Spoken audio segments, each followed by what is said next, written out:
Welcome everybody to another episode of our CIR Business Mastery, formerly Agent Pursuit. Today we're going to be going through the 2008 profile of home buyers and sellers, which is published by the National Association of Realtors.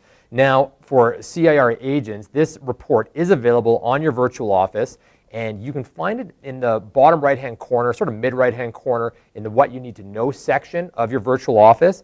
If you're not a CIR agent, you can purchase this directly from the National Association of Realtors. If you're in the US, you can get this report for free. If you're not a NAR member or you're outside of the US, it does cost about $200, but this is something that we buy every single year as a brokerage, and we just feel that this is absolutely invaluable. Now, if you're one of our Canadian viewers here, please note that this is US information. And some of you might already be saying, well, why don't we find the Canadian data? Well, the fact is that the Canadian Real Estate Association, CREA, doesn't post up these types of stats. The US has 10 times the population, so we're going to get a lot bigger sample set. And the other thing is that the type of purchasing patterns that people are making south of the border versus Canadians is actually very similar. We're all looking online for properties.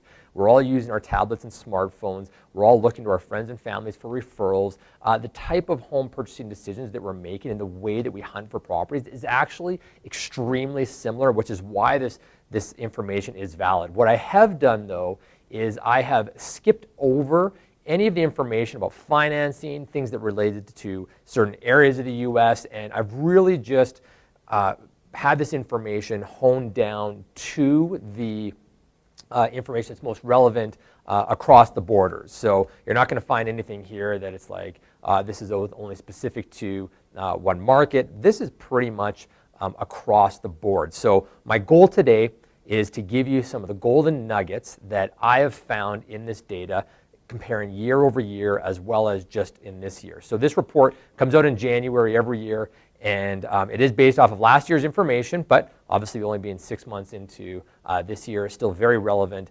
And I hope that you have a pen and paper nearby. If you're driving and you're listening to this as a podcast, then obviously you don't, in which case just refer back to this or get a copy of the report, and you're going to have all the information here. Okay, so with that said, we got so much information to go through. I don't want to waste any time. Let's jump right into it. So right now, pulled up on my screen here, and you'll see that I'm doing this within Acrobat Reader, so I'm going to be scrolling through this. I found it's the easiest way. The report is 150 pages. This is the cover, so if you know that you have the right one. There are highlights reports available online for free. That is not the one that I'm looking at today. This is the full report, full 150 pages, and we're not going to go through all of them. We'll just go through some highlights here. So right now, I'm going to skip right into it. Actually, let me just show you one piece here, that this is broken down into, and I'll zoom in to show you this, specific areas. One of them is characteristics of home buyers. Another is characteristics of homes purchased, the home selling process, home buying and real estate professionals, financing the home purchase, home sellers and their selling experience, home selling and real estate professionals, and for sale by owners and sellers. So we're not going to cover all of these sections. We're only going to cover specific ones. Okay, so right now let's jump right in. And we're going to start on page 12 here, talking about the characteristics of home buyers. So who are the people buying homes? And I want to draw your attention right away to Exhibit 1.1 here, which is the median age of home buyers. So something that's super interesting here is that the average age of home buyers has increased. Now, so if we look down the bottom of this, and I understand that on your screen this is a bit tough to see, and if you're listening, I'll state the numbers here. So in 1981, the average age of a repeat buyer was 36 years old.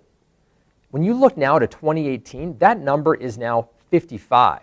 And if you go 10 years back, since 2003, or I guess that's 15 years back, the number has increased by 10. So the average age being 45 or even 46 up till 55 right now, the average age of the home buyer has increased dramatically. So we're seeing an aging population. We're seeing buying habits change, and you need to make sure that your business is adapting over the long term to the different age demographics that are we're seeing in the marketplace. All right, let's jump to page 23 here. So Exhibit 123 here is talking about the prior living arrangements of first-time and repeat buyers. So where do these people live before they bought their home? Well, 49% owned a home previously, 37% rented an apartment or a house, 6% lived with their parents, 6% 6% lived with their parents and paid rent, 6% did not pay rent, and then 2% rented the home they ultimately purchased. Something that's interesting here is if you are targeting first-time buyers, don't forget about targeting rental accommodations. Or this is a good case for doing those. You know, are you throwing money away renting, or is there a way that you can qualify? And I really recommend partnering with mortgage brokers and mortgage professionals on these types of campaigns, because the first step is realizing that they actually can qualify for a home in order to purchase. So again, really make sure that you are adding that into your marketing, working with mortgage professionals or doing those campaigns. And don't forget to target rental buildings. That's something that is extremely important if you're targeting that demographic. All right, let's just scroll down a little bit now to Exhibit 125. And this is the primary reason for purchasing a home from first-time and repeat buyers. Now, I'm just focusing on the all buyers category here. What's so interesting about this one is that this is the reasons that people move. So the top ones here: desire to own a home of my own, so that pride of home ownership, desire for a larger home, desire to be closer to family and relatives, job-related relocation moves, and it's a pretty even distribution for some of these upper middle categories here. Desire for a home in a better area, change in family situation, child's divorce, things like that, retirement, and then it starts dropping off.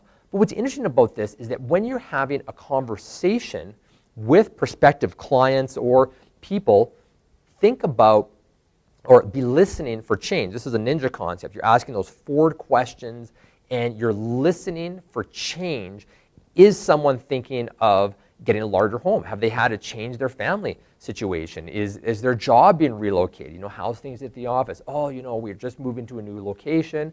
That should trigger a thought in your head to keep in touch with this person a little bit more. Put them on your warm list. Maybe you're going to send them a thank you note. Maybe you're going to, you know, comment a little bit more on their social media, and you want to position yourself because they might not know it yet, but they will be in a position to probably want to make a move here in the near future. So thinking about that and being in tune to the reasons people make home purchases is absolutely critical.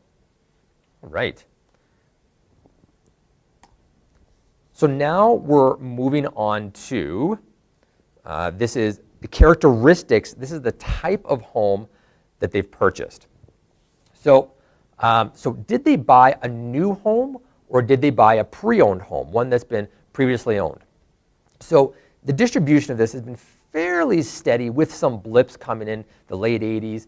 But if we move down to 2018, you can see that 14% of all purchases were new home inventory. Now this might be changed based off of different marketplaces, where you're at, what city you're in. But I'm going to tell you something, that if you are not familiar with new home inventory, or you are not educating your buyers and your prospects, and I'm talking about before you get your buyer brokerage agreement signed or you have the disclosures, you need to be educating people that you can work with new homes. And you need to be in tune with how new homes work. We got a lot of videos up on new homes. There's obviously one in the Real Estate Essentials section called Working with Builders, or might be in the Working with Buyers section. But you can go in and have a look at that and understand the different value that you bring to a new home transaction, the different representation that you can offer, the things to educate your clients on when they're selecting their lot, when they're selecting different areas. But if you're not having this new home conversation, you might not even you might not even hear from this prospect again because they went direct to a builder. And I'm telling you, as a realtor, you provide a ton of value to the new home process. And it's important that you communicate that to clients. Otherwise, 14% of all homes that are purchased, you won't even see. When we actually look deeper in the data, I believe it's about 6% of people just went direct to the builder. So there's still that 8% there that worked with a realtor, but you want to capture as much of that share as possible. So make sure you're totally familiar with working with builders, and regardless of who you're talking to, your clients, make sure you bring it up that you can represent them when working with builders, when working with for sale by owners, things like that. So make sure you have that conversation. Okay. Let's move over to Exhibit 2.3. Now this slide is showing us, and I'll zoom in just a hair on that one. This is why they purchased a new or why they purchased a previously owned home. I went a bit too big there. So why they purchased a new home, number one reason was to avoid renovations or problems with plumbing or electricity, the ability to choose custom features, amenities of new home construction. Why they bought a previously owned home, they felt like there was a better price, better overall value, more charming character. There might have been a lack of inventory of new homes. There's lots in the other categories for both of these, but something that's interesting is if you are looking at these reasons and you're reading through these, does someone who is looking for a previously owned home, should they be looking at new home inventory? And you're very confident because obviously you can add value to that transaction. Or if someone is looking for a new home, could you educate them on purchase plus improvement mortgages or another way or find certain features that are previously owned in a previously owned home that would meet that criteria for the new home? Maybe a home has been fully renovated. Have you looked at a home in a more mature community that's been fully renovated so you don't have to do the work? Those are great things to make sure that you're educating your clients on, because you might have someone looking for a new home or looking for a previously owned home that you can educate them on the value of either of the product categories. Okay, I'm going to jump forward a little bit here. We're already on page 37 of 150, so you're moving along quite well here. Exhibit 211, senior-related housing by type and of home purchased and location. Now, we're not going to go into location too much here because that's one of the areas I'm not going to go into. But if you look at all buyers over the age of 50, this is the very first line here, 13% of them purchased in a senior-related housing area. So my question to you is, in your marketplace, in Alberta, wherever you are you familiar with the senior-related housing options and the variations of the options that are available in your marketplace? Is it just amenity-rich, where everyone's fully independent, doing their own thing? Is there some sort of assisted living services that are available there?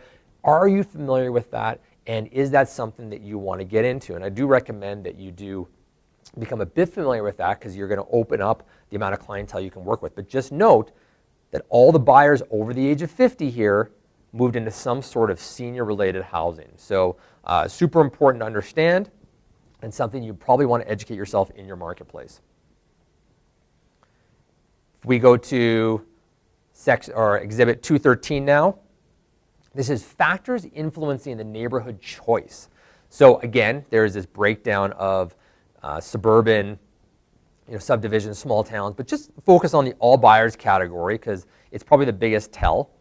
And we want to determine why people chose the neighborhood that they chose. And this is more of an information piece, but you may be able to recommend communities they didn't think of because of these options. So reading through some of these, it's the quality of the neighborhood was the number one thing, convenient to the job, so obviously location-based, convenient to friends and family, design of the neighborhood, convenient to shopping, quality of the school district, convenient to schools, convenient to entertainment activities, sitting at 21%, convenient to parks, recreation facilities, availability of larger lots or an acreage. This is interesting, convenient to a vet/outdoor space for pets. We're seeing lots of buyers make decisions based off their pets.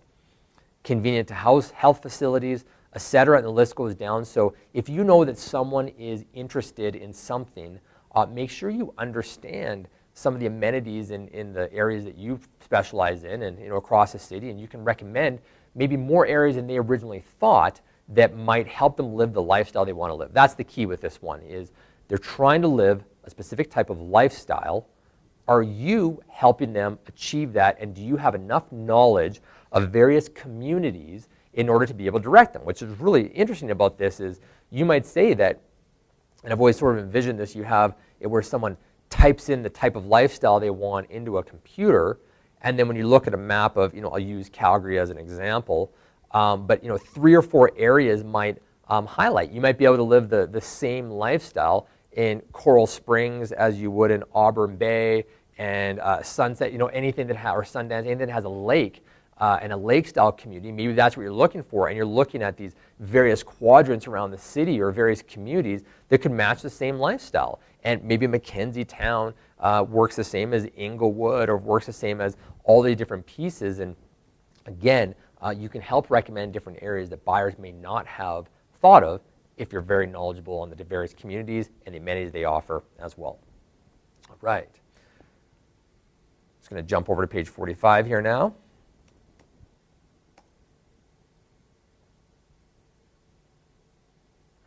And we are looking at the importance of homes' environmentally friendly features. I'm only going to spend a second on this one.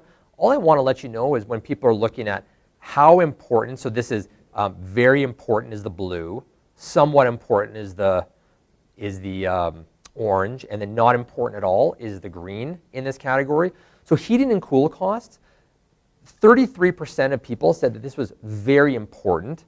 Windows, doors, and sidings, about 30%.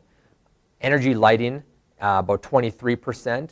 Energy efficient lighting, energy efficient appliances, about 21%. And then it drops down quite a bit. Solar panels installed in the home, only 3% of people said that that was important to them. Note that if the listing that you are promoting has some energy efficiencies via the heating costs, even the windows and sliding doors, that relates over to heating costs. So if the heating and cooling costs, i.e. the utility bills, are less expensive, this is a feature that actually has some teeth to it and buyers find important. So make sure you are promoting that as part of your listing promotion. Lots of people can look at obviously the dollars it puts in their pocket, and people are becoming a lot more environmentally conscious with different climate change initiatives. So make sure that you are educating clients on the features of this listing that you have if you do have some environmentally sound features to it. So something to think about. All right, going to jump forward 3 pages here to 48.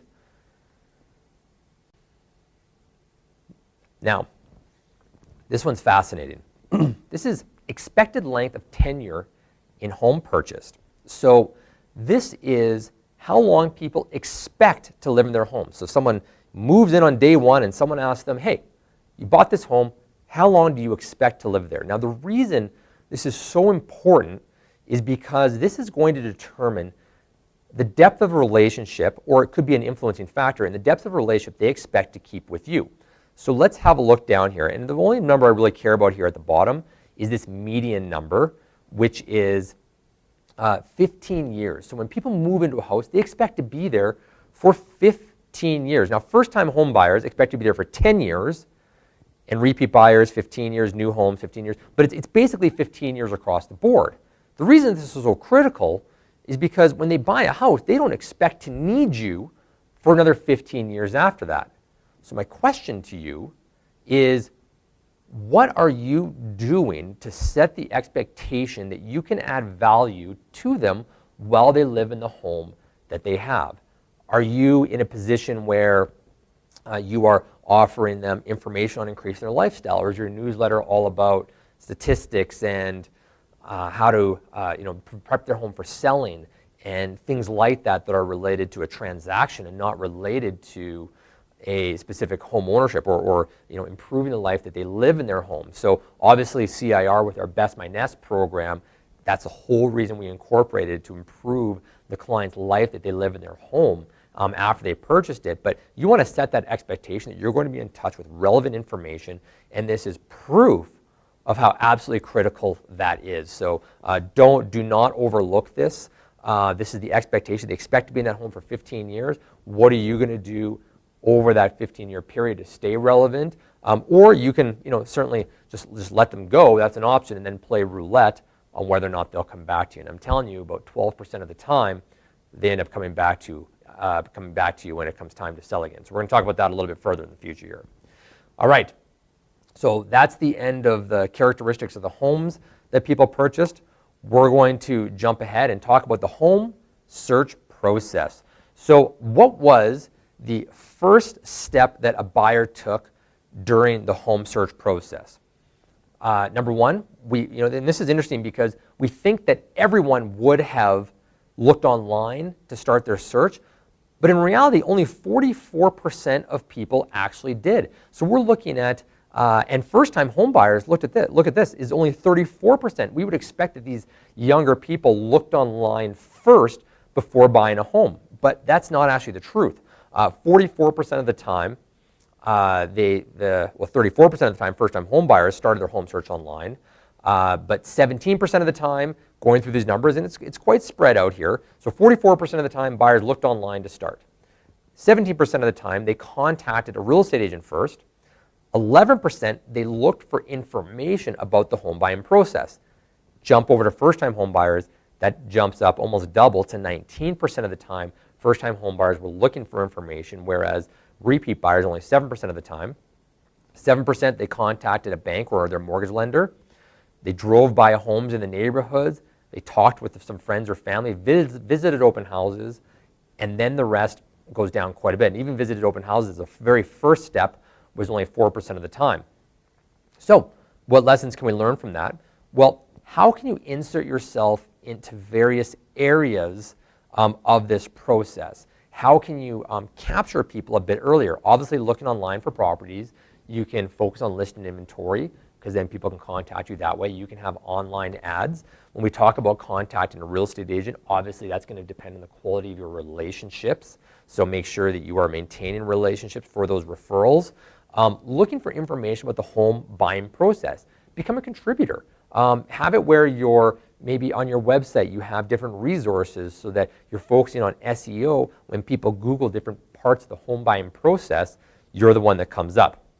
Or and you've written an informative article on it and provided some information out there. Contacted a bank or a mortgage lender. Do you have relationships where you can get referrals back the other way from mortgage lenders? You're not always sending it out one way. You can send it back the other way. Talk to a friend and family. That goes back to obviously having, focusing on relationships there. And then visited open houses. Are you the one that's sitting open houses? And remember, that's the first step. More buyers visit open houses throughout their process, but it's the very, very first step. Make sure you're positioning yourself to be part of that process. All right, let's continue to move on here. Exhibit 3.3 is information sources used in the home search process. So this one is pretty obvious. We know that overwhelming amount of people are using the internet as part of their search. This is great. So this is not where they found the home. This is where they looked for that.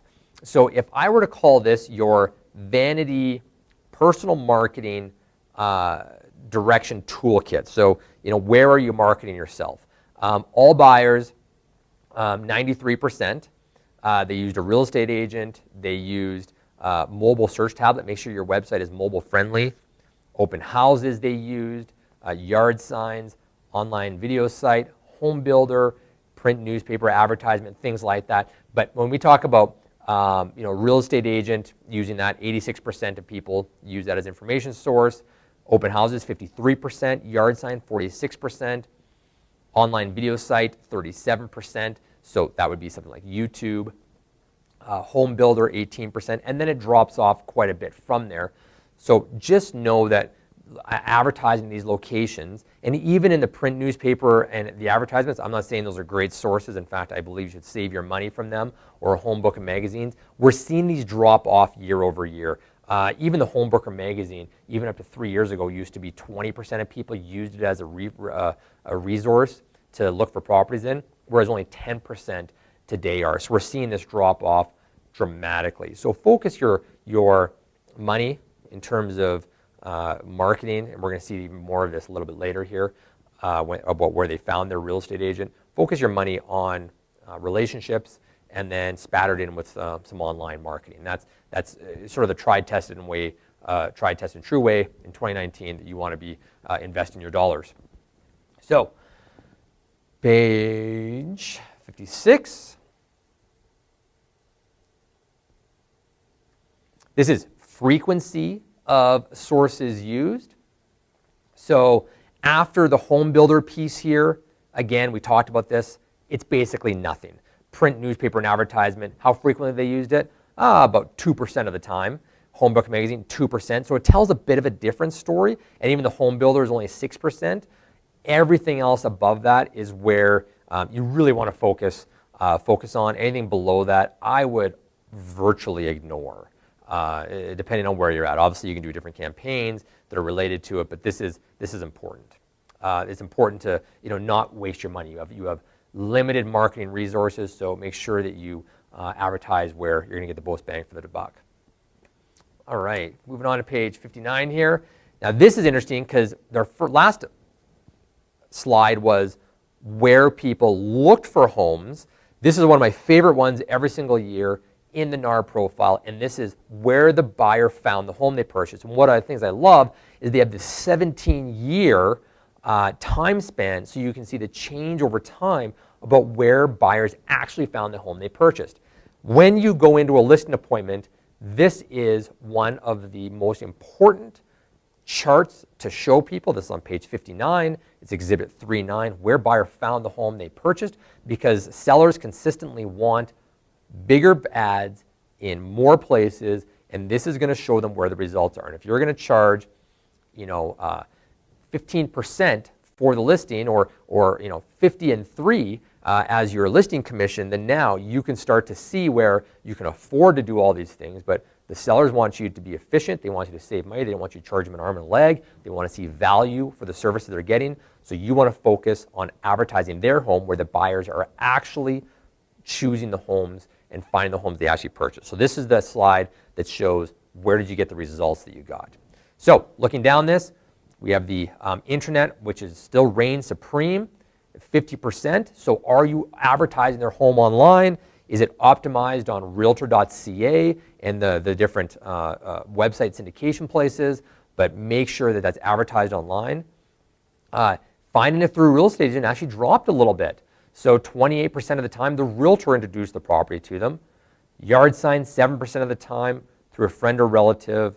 Home builder to their agent, directly to the sellers. And then home book magazine, this is all less than 1%. So less than 2% of the time, they found it from any type of print medium. So focus your dollars online for your property marketing.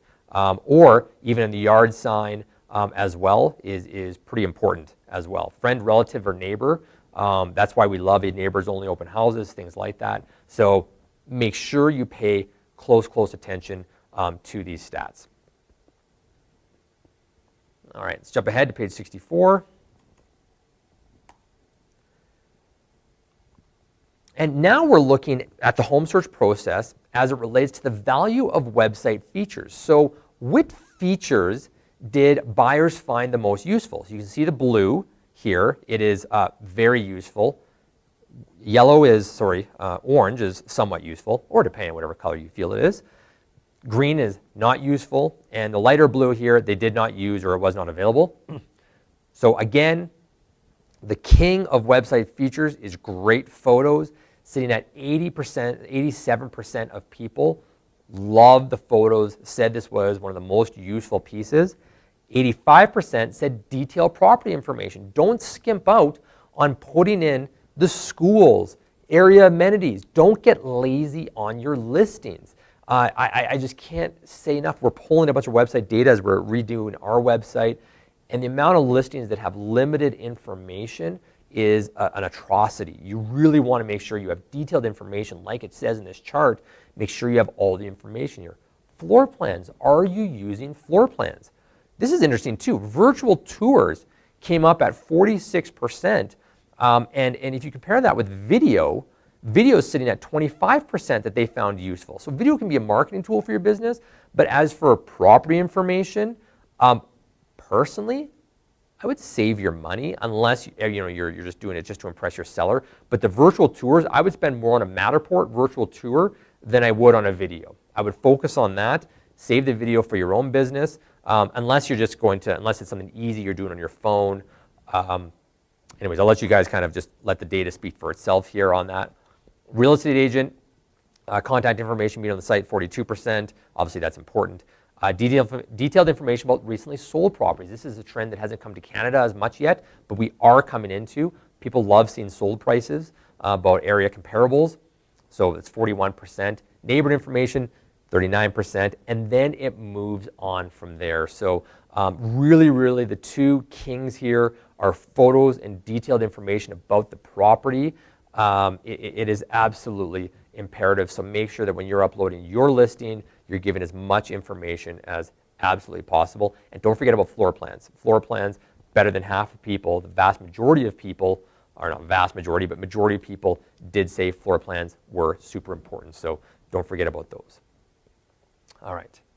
Let's move on down to satisfaction with the buying process. Now you have to distinguish, this is not satisfaction with the realtor, this is satisfaction with the buying process. So they are related a bit. 62% of people were very satisfied with the buying process. 30% were somewhat satisfied. I'm going to say that if you had a great agent that took you through and educated you on the buying process, you were probably closer to being in the 62%. And then it kind of moves on from there. But one of the questions I would ask yourself is, what are you doing to help a client have a smoother buying process? What process are you using? Are you just winging it when you're working with buyers, or do you actually have a process that you use to take somebody through the buying, process to take somebody through the buying process, obviously, but what are you doing? Is it deliberate? Are you being very deliberate about the system that you use? And I would document that in your business, and then you can take a buyer through a step-by-step guide on that. And remember, people always say, oh, my role is to eliminate the stress from the buying process. You don't have that type of power. There's always stress in the buying and selling process. You can mitigate the stress and reduce the stress, but you don't, there's too many factors outside of your control to eliminate the stress completely. So don't talk about making it stress-free. Talk about being a guide and being someone who is going to reduce stress, but having a solid process, being very deliberate. People value that. Okay, that's another thing that they talk about big time in Ninja, is to have a process. And I love the saying that they say is, most realtors are very reluctant to share their process with you, and that's because most realtors don't have a process. So there you go. Okay, we're going to skip ahead quite a bit here to page 72. We're more than halfway there. So this is interesting, agent representation and disclosure. Now that sounds a bit boring, and various markets and jurisdictions really differ on the requirements for disclosure. But here's interesting, was a disclosure statement signed? So in Alberta, we have our consumer relationship guide. We also have our buyer brokerage agreements, exclusive or non-exclusive. And 26% of the time it happened at the first meeting, and almost equal, it happened when the contract was written. And if you move down here to 4.6, it says 40% of the time a written agreement was used, whereas 16% of the time an oral agreement was used. Now, in Alberta, you need to have a written agreement, but it can be non-exclusive. But looking at these numbers here, I just want you to understand that I know many of you sit open houses or talk to people that are going through the buying process, maybe it's an internet lead, and they're all saying, or lots of people are saying, I already have an agent. Well, if they're saying that, they might not be in a committed relationship. It might be a comment that they're doing, that they're saying in order to sort of keep the wolves at bay. They don't want to be attacked with a sales pitch. So I'm not saying you should prospect people who are represented and have a contract right now, but I wouldn't give up right away if someone says, I'm working with somebody. A follow-up question I might ask is, I might offer them a piece of information. Have you looked at the list of solds in the neighborhood? Have you seen this article that we have? Take it, share it with your agent as well, and things like that. Are you set up on an auto search? Maybe ask them a few follow-up questions. And what you're trying to do there is you're trying to sort of beat down the wall and just figure out whether or not they're committed to this person. If they have a written service agreement, obviously you can't do anything on that. That's against the regulations. But you just want to try to add value without asking for anything in return, because eventually they might say, well, you're right, we sort of aren't that committed, we haven't signed anything, so why don't you send me this, that, the next thing? And then by not just going for the jugular right away, closing hard for the sale, you can prove that you're there to offer value, and they may reconsider that option. So assuming, I would make the assumption right away that they actually might not be working with an agent, but they don't want a hard sales pitch. So be authentic, be genuine, and then once you've earned the right, I believe this, and once you earn the right, have you signed anything with your agent? Are you guys working exclusively together, or are you able to look at some other options?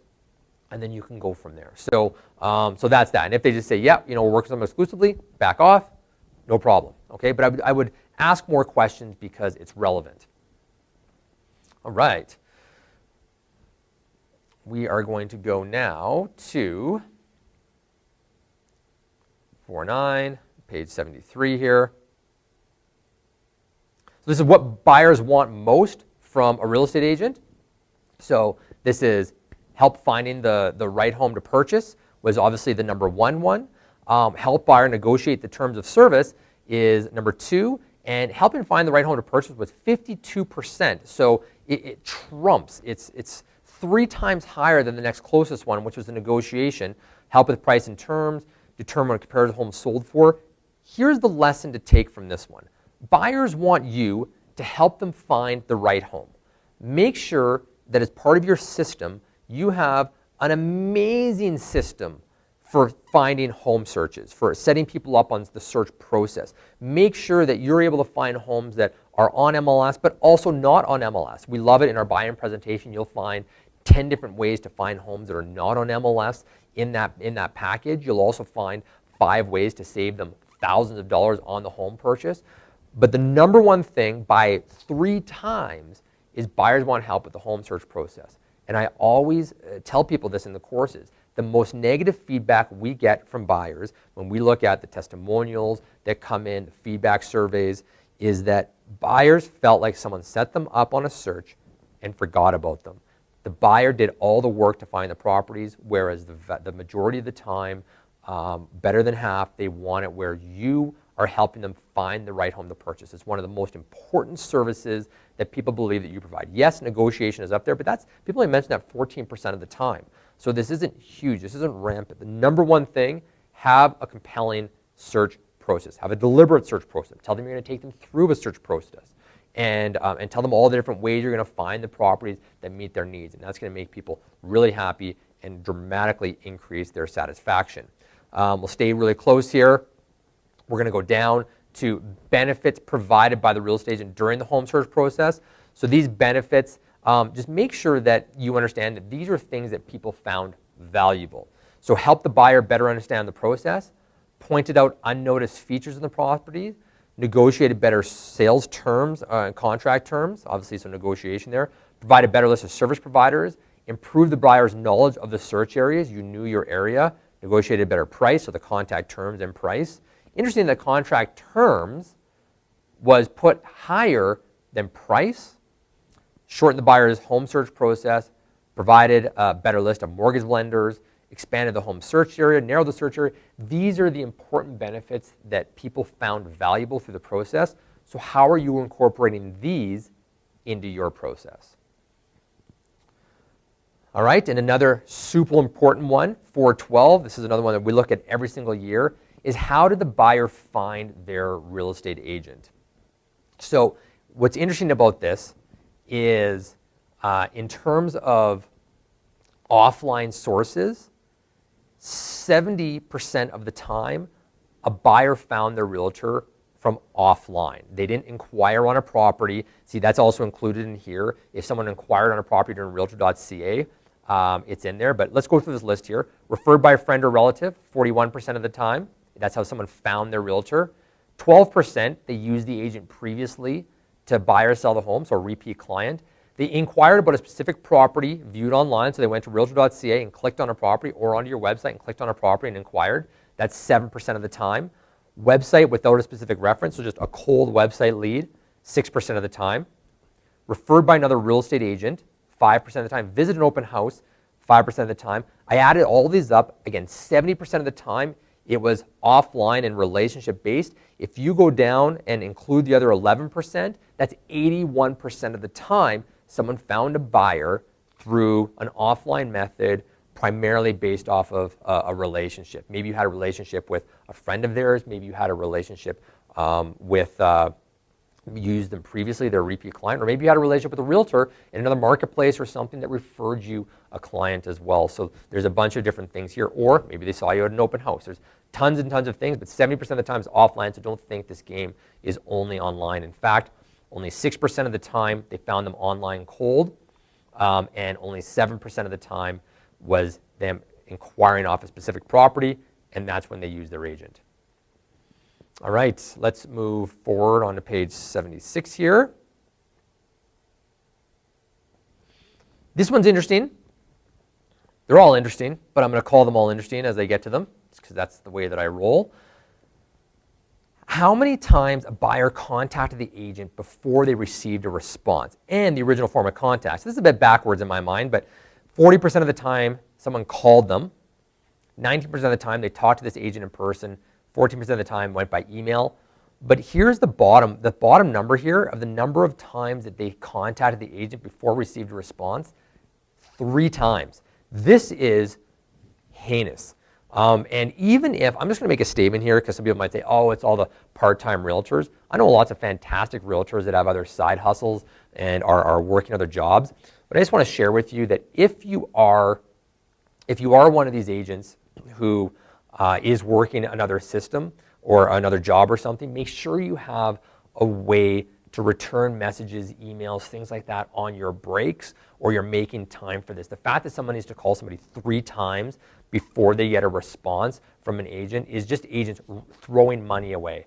And how many times did they actually go elsewhere? Usually the only reason it's 3 times is because they're trying to contact the listing realtor and they can't go elsewhere. At least they don't feel like they can go elsewhere. Obviously they can get their own representation, but I'm telling you, be proactive. Don't lose those clients. And those of you that are full-time but just don't pay attention or are being a bit lazy about your contact system, make sure you improve this number. This one is a plague in the real estate industry. All right, 416, most important factors when choosing an agent. So this is interesting because when you look at this, it's all about you. It's all about your personal characteristics. 19%, agent is honest and trustworthy. 16%, agent's experience, reputation of agent. 16%, agent is a friend or family member. 14%, agent's knowledge of the neighborhood. Agent is a good personality, has a good caring personality, is a good lister. Agent's timeliness of response. There's so many things here. Association with a particular firm, only 2%. 2%, that's it. Agent is active in local community volunteerism, 1% of the time. And professional designations, 1%. These are like very low on the list, but keep in mind that you can meet people in the community volunteering and build a relationship. And that's probably not the main reason they'll choose you, but they're probably judging you. Does this person seem honest? Does this person seem trustworthy? Does this person seem like they have great experience? And my other question is how can you get more experience? If you're a newer agent, what can you do to up the level of experience you have? Can you work in a particular community? Can you use some of your past experience? Can you do a bunch of research and say, I've spent literally the last 3 months researching these 3 communities and producing these results. And now, even though you've only been in the industry for 3 months, you can speak to the depth of deliberate time that you focused on this, and that can dramatically increase the level of experience that you have. So fantastic.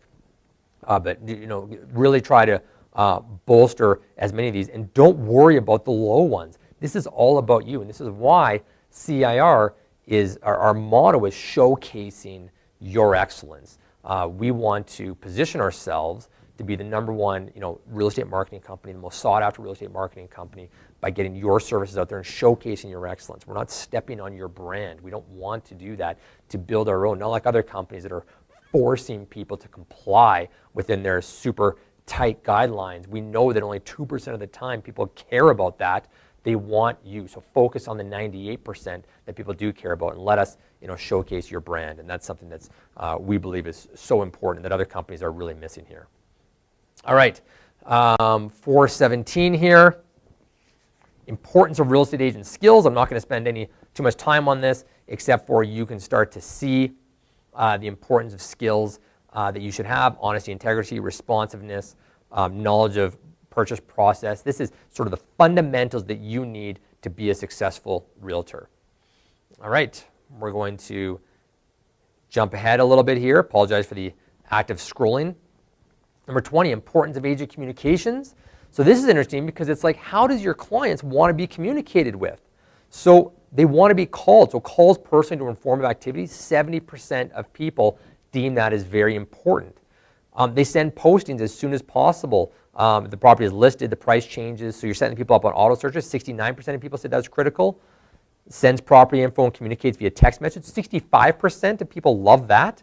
Sends emails about specific needs. 54%. So almost 50% more important than sending emails is people are calling.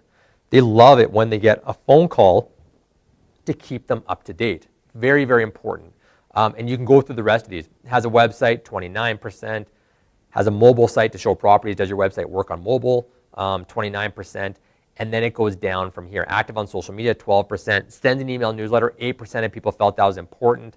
Advertises in newspaper, 4%. Has a blog, 1% of people felt that was important. So you definitely want to pay attention to these. How are you communicating with your client, and what communication methods do you provide? All right, moving on here to 422. Would the buyer use the real estate agent again or recommend them to others?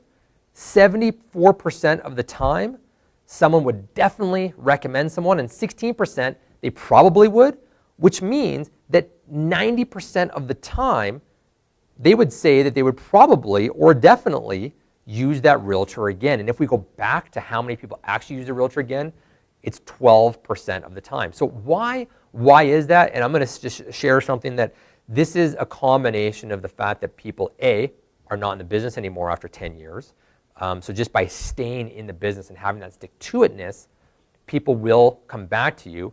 And obviously the other piece of this is you didn't keep in touch between transactions, because 90% of the time they'd say that they'd probably use you again, or 70%, 4% of the time definitely, but only 12% of time they actually do.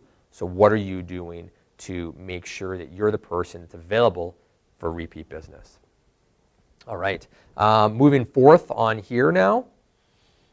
This is interesting as well because you have a better chance than not. This is exhibit 423. How many times the buyer recommended the agent? The average person, just the medium, will recommend you one time. That's interesting. 35% of the time, no, they won't recommend you at all, but 70% of the time, they'll recommend you one time. 19% of the time, two times. They're actually more likely to recommend you two times. 3 times is 11%, and 4 or more times, 18% of people, almost 20%, 1 in 5 basically, will recommend you more than 4 times. This is fascinating. This means that not majority of people, actually it is, the majority of people will A, recommend you, and lots of people, 1 in 5, 20%, are going to recommend you 4 or more times. And the better half will recommend you more than 2 times. What referral system do you have to reward these people? Are you tracking the amount of referrals people give you? Vonnie Fast with Cutco and Cutco Closing Gifts has an amazing referral tracking program with that. But I'm also telling you that you need to be aware of this, and you need to pay close attention and court and treat these champions of your brand like gold. The ones that are referring you a bunch of business, make sure that you're encouraging them and teaching them to do that more and more often. Absolutely critical.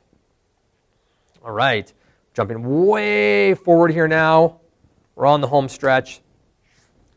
Down to number 108. This is interesting. We talked about this already. I just want to bring it up. Exhibit 619. So now we're talking about home sellers and their selling experience. This is why people chose to move.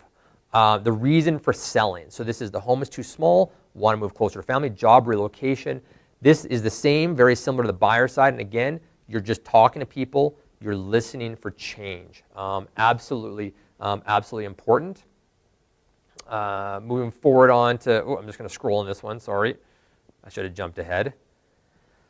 So now we're talking about the tenure in their previous home. Remember we talked about that, how long was someone in their previous home. So the difference on this is the first number we said, that 15-year number, that's how long people expected to be in their home.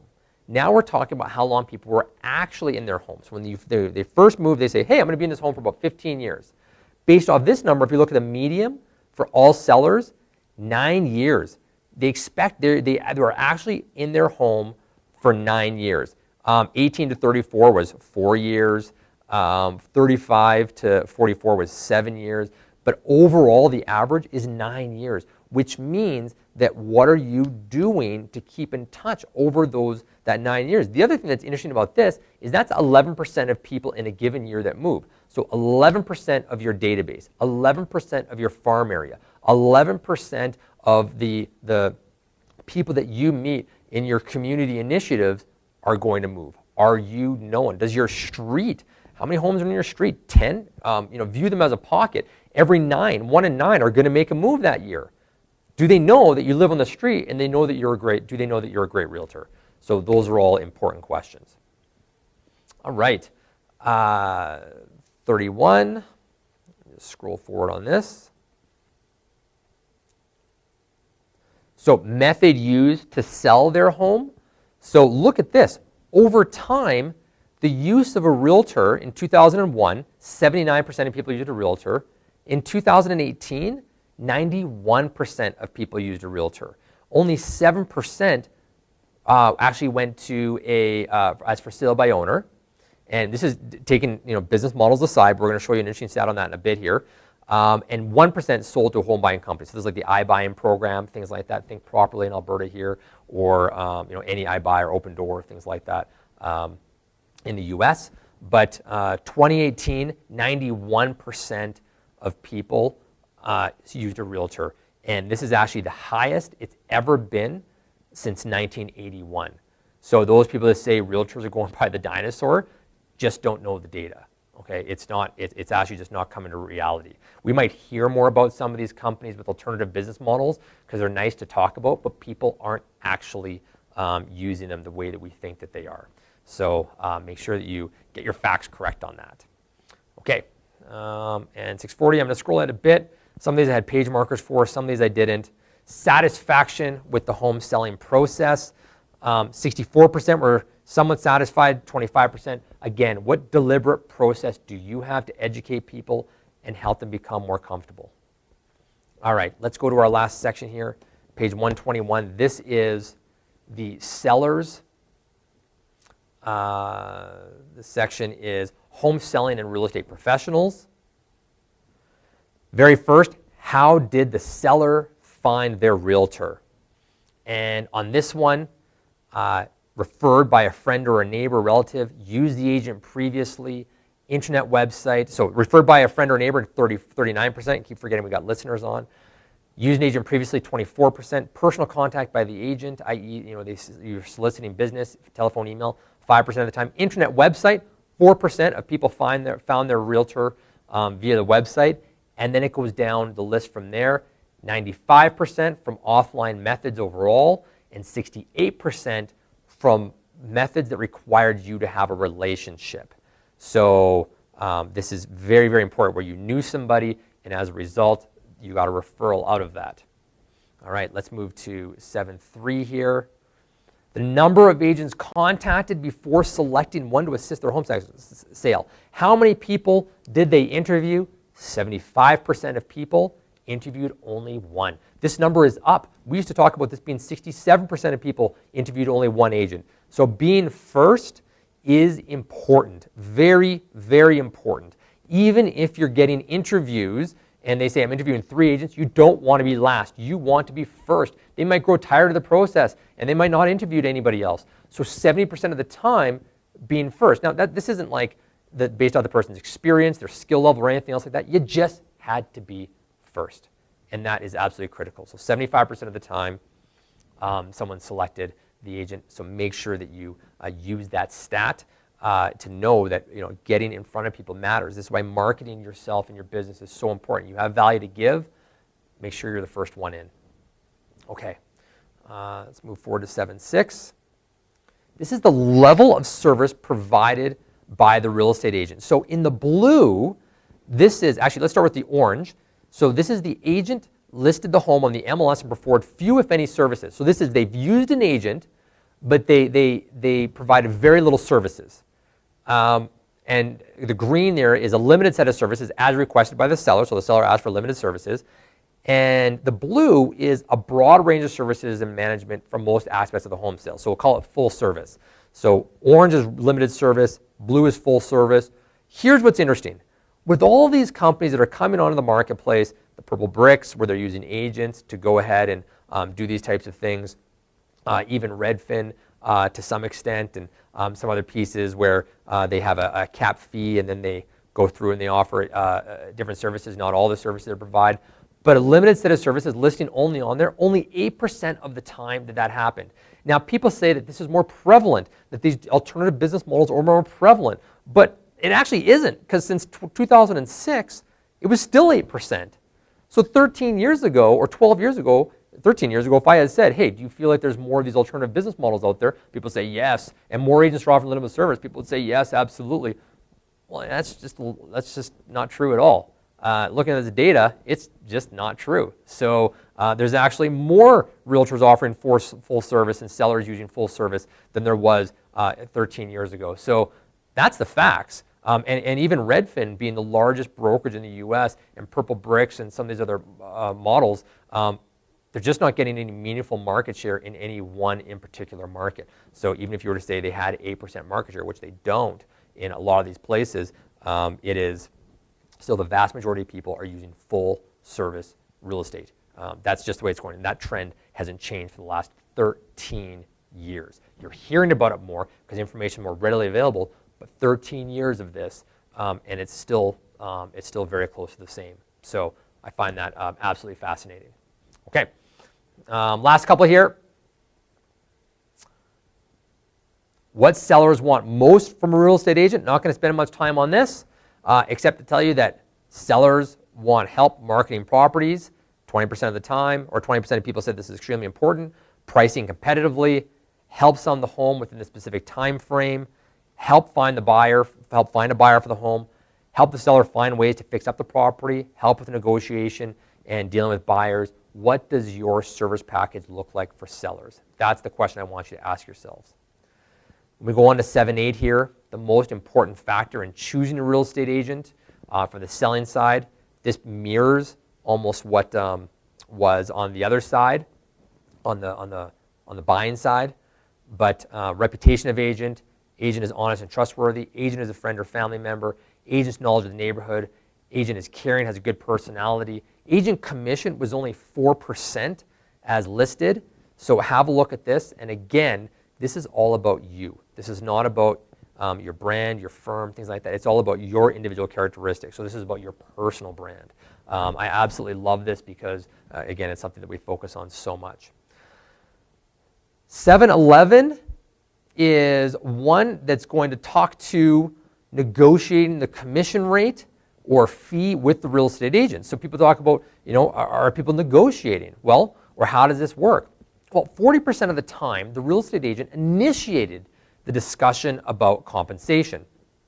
21% of the time, the client brought up the topic and the agent was able and willing to negotiate their fee. So 21% of the time, 1 in 5. 6% of the time, the client brought up the topic and the agent was unwilling and unable to negotiate their commission or fee.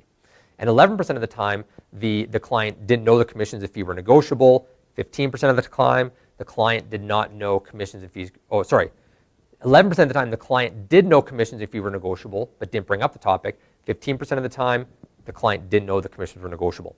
So 47% of the time, the real estate agent brought up the compensation. Here's my note on this one. Under what circumstances would you negotiate and have an alternative compensation model for buyers? I know there's a lot of instructors out there and a lot of realtors that's like, I don't negotiate commissions. My simple answer is no. I'm a full fee realtor, and it's great to be able to understand your value. But what if someone had 5 properties to buy and sell? Would you negotiate your commissions then? Is that something you would look at? What if they were going to buy and sell from you? Maybe you would, maybe you wouldn't. I don't know. What if they have a long-term relationship with you? Which if this is their 5th transaction with you? Would you or wouldn't you? You don't have to. I'm just asking these questions, and I want you to just plant a seed that I want you to make a business decision. I don't want you to be indoctrinated in your head about whether or not you should negotiate commissions or not, or things like that. I want you to make business decisions out there. Maybe the reason it is, maybe the reason it wasn't. I'll tell you, I offered a discount in commissions under 2 circumstances, and I told them that right up front. I brought it up, and I said, in 2 ways you're going to save some money. Number 1, if you buy a house through me.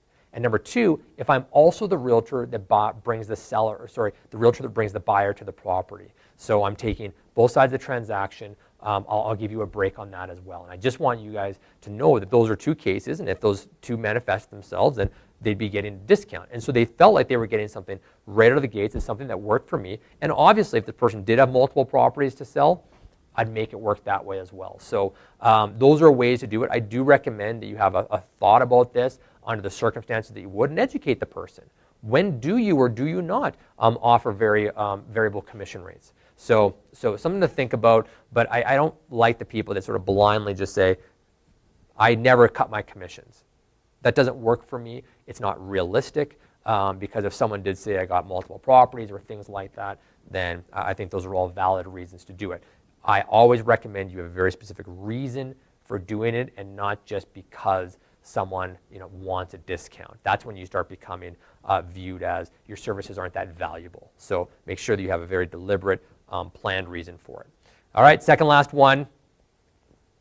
Would the seller use the real estate agent again or recommend it to others? Definitely, 17%, probably 16% again. We're looking at 86% of people said that they would probably, whereas again, or they would refer you again, or use you again. So 86% of people said they'd probably use you again, yet 24% actually did. So stay in the business and keep in touch are my 2 pieces on that. And the very last piece here, this is very similar with the buyers. How many times did the seller recommend the agent? And again, the numbers are exciting here. What's more interesting about this is that 4 more times as a recommendation was 18% for buyers, 21% for sellers, which means that more sellers, more of your selling clients will recommend you 4 more times than buying clients. There's so many reasons in this business to focus on getting listing inventory and using that as key. This is a good piece of it, because there's so many more ancillary opportunities from this. And again, making sure you have an active referral program is critical. Ladies and gentlemen, that's the report in a nutshell. There's a bunch of information. Obviously, there's 150 pages of this. There's tons that I didn't go through. So again, if you're with CIR, you want to find that report. It's in the What You Need to Know section of your virtual office. It's called the 2018 NAR Profile of Buyers and Sellers. If you are not with CIR, you can go to NAR's website. I think it's nar.com or believe so, or NAR, Google National Association of Realtors, and you'll find the report on there. It's about $200 US, and you can pick up the full report. But this is invaluable for your business. I literally use this as a barometer about where we should be focusing some of our marketing efforts as a brokerage, and where to work, and what resources to provide realtors, things like that. So I highly, highly recommend this. I hope you guys enjoyed today's CIR Business Mastery. You can find this podcast anywhere you get your podcasts. It's available. And follow us at CIR, or visit CIRBusinessMastery.com, or follow us on Facebook, or like us on Instagram. Follow us on Instagram, like us on Facebook. That's it. Hope you guys have an awesome day, and we'll talk to you soon.